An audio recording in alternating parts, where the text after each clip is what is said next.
But before we start, please make sure to subscribe and hit the bell so you never miss an upload from us. Also, leave a like right now. Christopher McCandless is considered by many to be something of a modern-day folk hero. His decision in the early 1990s to abandon the comforts of modern life and live simply has inspired others to reconsider how they spend their own lives. Yet the truth is that he was mostly unknown, save for the friends and family who knew him, and his untimely demise at the age of 24 wasn't quite the romanticized adventure it was made out to be. While there's certainly value in appreciating his rejection of material things, Christopher McCandless' story may be at heart a cautionary tale. Christopher McCandless' life story was a mysterious and tragic one. Born in El Segundo, California, on February 12, 1968, he relocated in 1976 with his family to Annandale, Virginia, when his father, Walt, accepted a job with NASA. One might think this was a recipe for the family's success, but a startling discovery changed everything. Walt's career provided a comfortable life for Christopher, but that didn't mean it was always a happy one. Already known for his stubbornness and temper, Christopher was livid when he learned his father had been keeping a shocking secret. Christopher learned that his father had a secret family in California, complete with 6 half-siblings whom Christopher had never met. This revelation changed the way the young man thought about the world, and he stopped speaking to his parents until his college graduation.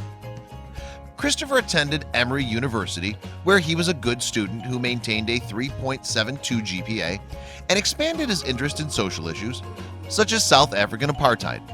It was also the point that he began to renounce the wealth and comfort he'd grown up with. Christopher referred to college as a 20th century fad, and when he graduated, he donated over $20,000 that his parents loaned him to Oxfam, a charity that fights world hunger. In 1990, he left most of his possessions at home as he set off for the adventure that would define his life. Christopher denounced his family and started a new life, never speaking to them again. He even gave himself a new name, Alexander Supertramp, inspired by the 1908 book The Autobiography of a Supertramp by William H. Davies.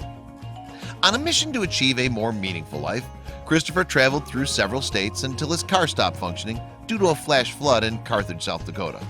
But that didn't seem to upset him much. "This piece of shit has been abandoned," he wrote in a note. "Whoever can get it out of here can have it." Christopher interpreted that setback as a sign from the universe that he should abandon every comfort he enjoyed in his past life. He continued the rest of his journey with no particular destination. However he could, whether that meant illegally hopping in trains, hitchhiking, biking, or even canoeing. Throughout his adventure, Christopher kept a journal. While a bit bizarre, many people have found inspiration in passages like this. It's important in life not to be strong, but to feel strong, to measure yourself at least once. If you want something in life, reach out and grab it. Christopher eventually settled in Alaska, where he found shelter in an abandoned bus, Bus 142 in the remote Stampede Trail. He stayed in the makeshift home for months, living off the land by hunting animals like squirrels and porcupines. 43 days into his stay in the bus, he shot a relatively small 600-pound moose. He was so proud of himself that he took a picture with the carcass. In an effort to preserve it, he smoked the meat, but maggots appeared 5 days later. The young man had no choice but to let the wolves have it.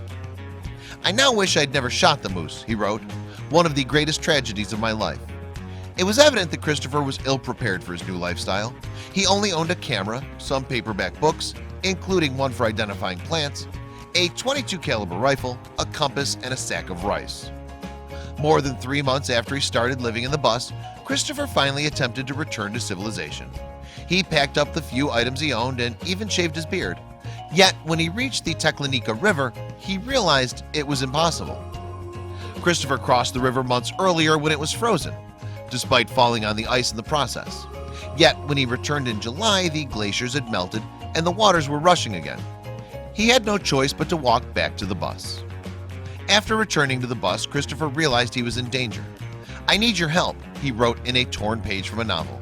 "I am injured, near death, and too weak to hike out of here. I am all alone. This is no joke. In the name of God, please remain to save me.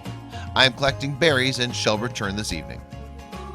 In time, Christopher resigned himself to his fate. "I've had a happy life and thank the Lord.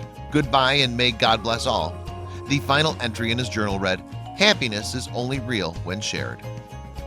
On September 6, 1992, the 24-year-old's decomposed body, still in a sleeping bag, was discovered by a moose hunter. Starvation was officially ruled as cause of death, but it may have actually been a bit more complicated than that. Christopher indeed starved, but it was later revealed that this was likely due to eating wild potato seeds that would have been known to prevent nutrients from properly being absorbed. It also would have gradually paralyzed the already weak young man, so hunting for more food would have been impossible. In January of 1993, writer John Krakauer made a splash when his account of Christopher's odd life was published in an Outside magazine article titled Death of an Innocent. He expanded the story in his 1996 biography Into the Wild, which further raised Christopher's profile. Writer-director Sean Penn adapted the book into an acclaimed film of the same name in 2007. Christopher's story continues to divide people to this day. He's this Rorschach test. People read into him what they see. Krakauer remarked, "Some people see an idiot and some people see themselves. I'm the latter for sure." Not surprisingly, admirers of Christopher's philosophy and those who are simply fascinated by it go as far as to make a pilgrimage to the magic bus itself. It is by no means an easy trip.